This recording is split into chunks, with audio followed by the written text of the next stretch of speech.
할렐루야, 할렐루야,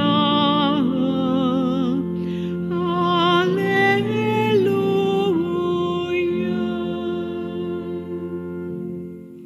Rosite nebesa odozgo i oblaci daždite pravednika. Neka se rastvori zemlja da procvjeta spasiteljem. Aleluja, aleluja, aleluja.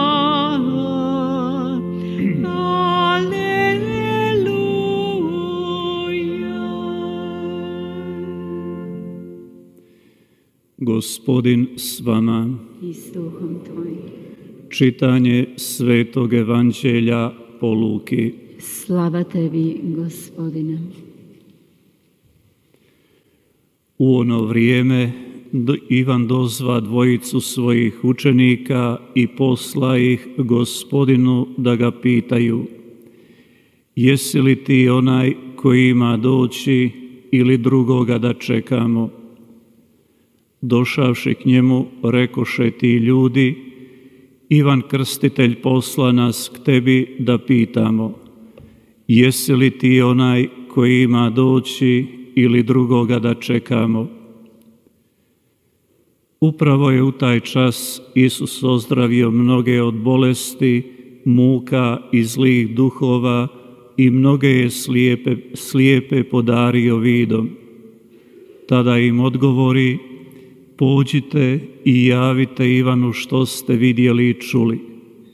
Slijepi progledaju, hromi hode, gubavi se čiste, gluhi čuju, mrtvi ustaju, siromasima se navješćuje evanđelje. I blago onom tko se ne sablazni o mene. Riječ Gospodnja. Slava tebi, Kriste.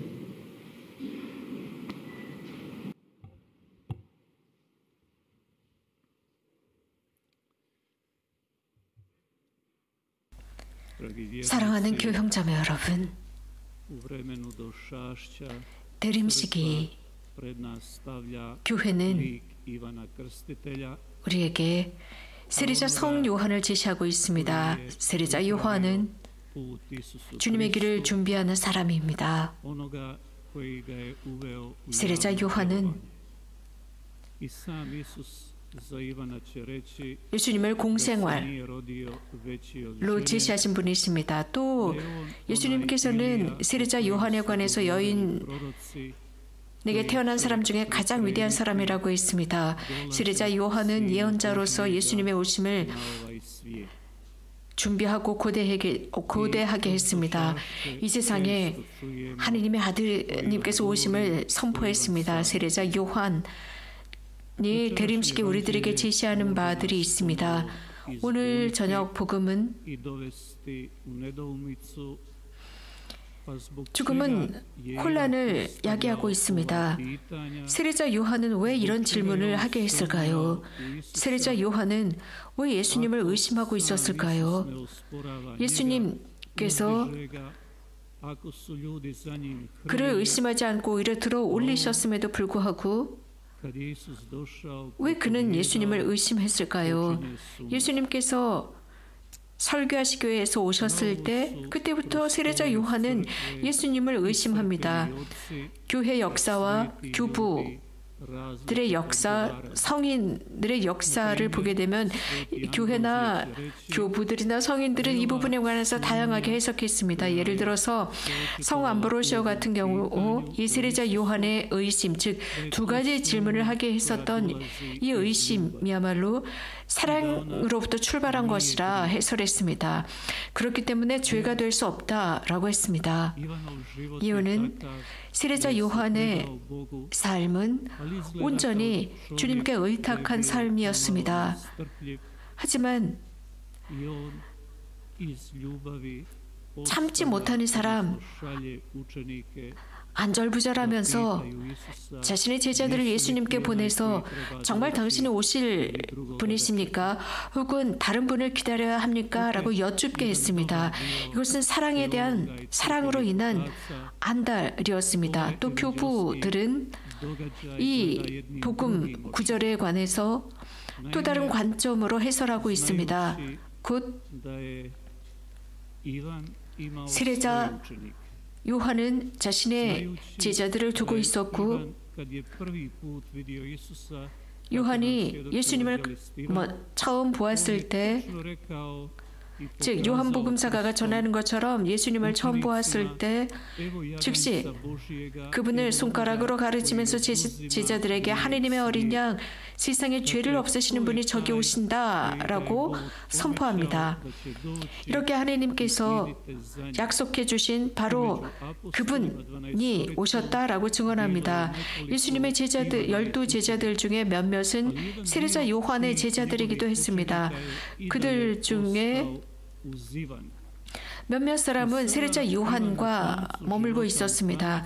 그런데 세례자 요한은 자신의 삶의 막바지에, 즉 감옥에서 지내면서 자신이 얼마 살지 못할 것이라는 것을 알면서 자신과 함께 남아있었던 제자들에 관해서 염려하게 됩니다. 그리고 자신이 죽을지라도 제자들이 흔들림 없이 살아가기를 바라면서 바로 그들을 예수님께 보내서 이 두 가지 질문을 하게 만들었습니다. 그렇게 질문을 함으로써 그분이 바로 하느님의 아들이심을 확신하게 만들었습니다. 그래서 요한은 작아져야 하고 예수님은 들어 올려져야 한다는 것을 의미했습니다. 세례자 요한은 실제로 이제 얼마 지나지 않아 그는 죽어야 하고 사라질 것임을 알고 있었습니다. 이런 상황에서 제자들은 무엇을 해야 할까? 그래서 교부학자들은 이런 상황 속에서 그 제자들을 예수님께 보내서 예수님이야말로 하느님의 아들이심을 확신하겠다는 것입니다. 그래서 그렇게 함으로써 그들이 예수님의 제자가 되도록 만들었다라고 설명합니다. 곧 세례자 요한의 겸손을 드러냅니다. 그래서 자신의 주변의 사람들을 끌어들이고 사람들로 하여금 자신을 우상화하고 영웅화하지 못하게 했습니다. 오히려 자신은 누구이고 하느님의 아들은 누구인지를 분명히 알고 있었던 세례자 요한의 절대적인 겸손이었습니다. 그렇기 때문에 그는 겸손하게 이제 자신의 시절은 다 끝났다는 것, 다 끝나가고 있다는 것, 하지만 지금 오신 그분, 하느님의 아들 그분을 따르라 라는 의미의 질문이었다고 언급하고 있습니다. 복음에서 예수님께서는 이 두 가지 질문에 대해서 언급하십니다. 어떤 일이 일어났는지 보아라 라고 하셨습니다. 많은 기적과 이적이 일어납니다. 눈이 먼 사람들이 시력을 회복하고 다리를 저는 이들이 제대로 걷는다. 나병 환자들이 깨끗해지고 귀 먹은 이들이 듣는다라는 말씀을 하시는데 이러한 모든 말씀들은 예수님께서 이미 이사야 예언자가 언급한 즉 하느님의 아들 메시아께서 어떤 사명을 완성하시는지를 보여주고 있습니다. 그들은 자신들의 눈으로 이것을 확인하게 됩니다. 그래서 의심할 여지가 없게 만듭니다. 바로 이것이 하느님의 아들이고 그분을 따르라는 것입니다. 세례자 요한은 하느님의 아들의 길을 방해하고 싶어 하지 않습니다. 또 세례자 요한은 자신으로 인해서 하느님의 아들을 보지 못하는 방해물이 되고 싶어 하지 않습니다. 여기에 바로 이 두 가지 질문에 대한 답이 있습니다. 왜 세례자 요한은 자신의 제자를 예수님께 보냈을까입니다. 자기 자신을 위한 것이 아니라 바로 그 제자들을 위한 것이었습니다. 그 제자들이 그래서 제자들과 예수님 사이에 방해물이 되는 것이 아니라 오히려 사람들이 좋으신 하느님을 보고 그분을 존중하기를 바랬습니다. 그래서 세례자 요한 자신은 그저 죽음이라는 한계를 지닌 인간임을 드러내고 있습니다. 교형자매 여러분, 우리 모두에게 해당되는 말씀입니다. 우리는 하느님에 관해서 생각하고 하느님을 바라볼 때 무엇인가 행여라도 우리들이 그분을 알지 못하는 어떤 방해 요소는 있지 않는지 성찰해 보아야 합니다. 토니니라고 하는 이탈리아 추기경님의 삶 속에서 일어난 일이었습니다. 그분께서는 나이가 많이 드셨을 때 일어난 사건이었는데 사실 또니니 추기경님께서는 유년 시절에 유년실부터의 친구가 있었습니다. 그런데 그 친구는 다른 길을 갔고 또 또니노 추기경님 같은 경우는 사제가 되었고 추기경이 되었고 그 유년 시절의 친구는 유명한 비즈니스맨이 되어서 대단한 힘과 재력을 가진 사람이었습니다. 이 두 친구는 자주 만났고 자주 대화를 했다고 합니다. 함께 유년 시절에 함께 성장했던 그들은 자주 만났습니다. 서로 분리되지 않았습니다. 하지만 이 재력가가 된 친구는 하느님을 멀리하고 있었습니다. 그러면서 친구인 추기경에게 나는 하느님을 믿지 않아 라고 고백했다고 합니다. 나는 신앙을 잃었어 라고 했답니다. 단순히 나는 하느님을 믿을 수가 없어.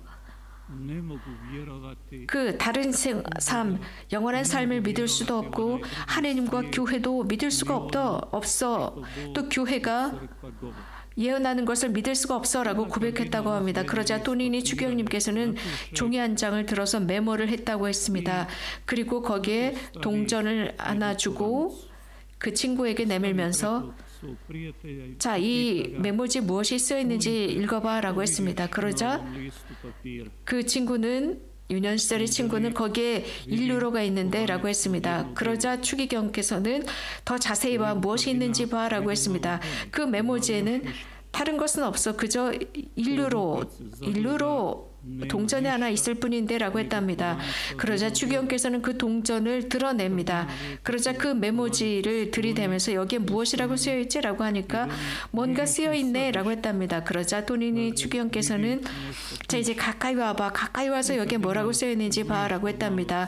그 친구는 그 메모지를 자세히 들여다보니까 거기에 하느님이라는 글자가 쓰여 있었습니다. 이 재력가가 된 유년 시절에 친구는 그 글을 읽고 얼굴이 붉어졌답니다. 자신의 친구인 추기경으로부터 가르침을 받은 것입니다. 그는 하느님을 보지 못하고 돈을 보고 있었습니다. 하느님 앞에 돈을 올려놓았던 것입니다. 하느님보다 더 중요한 것을 돈이라고 생각했던 것입니다. 그리고 평생을 돈만을 위해서 살았습니다. 돈만을 위해서 살았기 때문에 거기에 계시는 하느님을 보지 못했던 것입니다. 돈이 자신의 모든 인생이 중요한 것이 되었던 것입니다. 형제자매 여러분, 행여라도 우리들의 삶 안에 하느님보다 더 중요한 것이 하느님과 나와의 관계를 방해하는 것은 아닙니까? 하느님께 가까이 가고 하느님을 보지 못하도록 만드는 것은 아닙니까? 그것이 행여라도 돈은 아닙니까? 혹은 그것이 어떤 사람이나 어떤 이데올로기나 혹은 어떤 정당이 아닙니까? 혹은 그것이 마약이나 술이나 혹은 그것이 사냥이라는 취미, 그래서 많은 사람들이 주일날 사냥을 갑니다. 이 사냥 등등 이런 모든 것이 하느님과 나와의 관계를 방해하는 것은 아닌지 보아야 합니다. 자, 이런 사람들은 하느님이 존재하지 않고 하느님을 위한 시간도 없습니다. 오히려 그들은 주일 미사보다 사냥 가는 것이 덜 즐겁고 중요합니다. 우리들의 삶 속에는 무엇인가 하느님의 모습을 어둡게 하는 것이 분명히 있을 수 있습니다. 정말 하느님이 존재하신다면 우리가 분명히 인식해야 하는 것은 이 세상의 모든 것은 순간에 지나지 않는다는 것, 순간적으로 끝난다는 것, 그래서 사람은 이 삶을 살아가면서 이 세상으로부터 떠나야 한다는 것을 인식해야 합니다. 영혼의 상태, 그래서 영혼의 우리들의 상태가 주님에 대한 확신을 가질 것인지 아니면 삶에 대한 아쉬움, 안타까움을 가지고 세상을 떠날 것인지 잘 선택해야 합니다. 그렇기 때문에 이 대림 시기는 우리에게는 기회가 됩니다. 그렇기 때문에 교회는 이 대림 시기에 우리에게 하느님께로 되돌아오라 초대합니다. 하느님과 우리와의 관계를 어둡게 만들고 하느님을 제대로 보지 못하도록 만드는 것, 그분께 가까이 가지 못하게 만드는 것들을 우리는 내려놓아야 합니다. 우리가 하나님께 가까이 다가갈 때 우리들이 지닌 어떤 물건이나 사람들을 빼앗아 버리지 않습니다.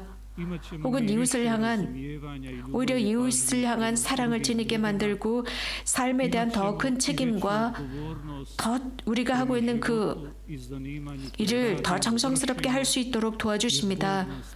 왜냐하면 우리가 살고 있는 이 인생이야말로 이 인생을 통해서 영원한 기쁨과 행복과 영원한 삶을 얻을 수 있는 방법이 되기 때문입니다. 혹은 영원한 멸망, 둘 중에 하나이기 때문입니다. 그래서 하느님과 함께 머물면서 하느님답지 않은 것들은 내려놓읍시다. 그 뜻은 좀 더 나은 삶을 선택하는 것입니다. 구원의 길을 선택한다는 뜻이며 우리들의 영원한 행복을 선택한다는 뜻입니다. 그렇기 때문에 우리도 세례자 요한의 조언에 귀 기울입시다. 그리고 이탈리아의 추기경이셨던 또니노 추기경님의 그 말씀처럼 하느님께서는 우리들의 선을 위해서 오셨습니다. 우리들의 구원을 위해서 오셨습니다. 영원한 구원을 위해서 우리에게 오신 그 하느님을 돈보다 먼저 봅시다. 지상의 것들과 지상의 사람들이나 지상의 모든 것들로 인해서 이 모든 것들, 순간에 지나지 않는, 과정에 지나지 않는 것들 때문에 하느님을 소홀히 하지 맙시다. 대림 시기는 12월 25일 그날 단 하루만을 기다리기 위한 대림 시기가 아닙니다. 대림 시기는 준비 기간입니다. 그래서 우리의 관점, 우리들의 시야를 영원한 삶, 하느님께서 주시는 것을 볼 수 있도록 만드는 시기입니다. 우리들의 지상과 영원함에 좋은 것을 위한 것이 바로 대림 시기입니다. 아멘.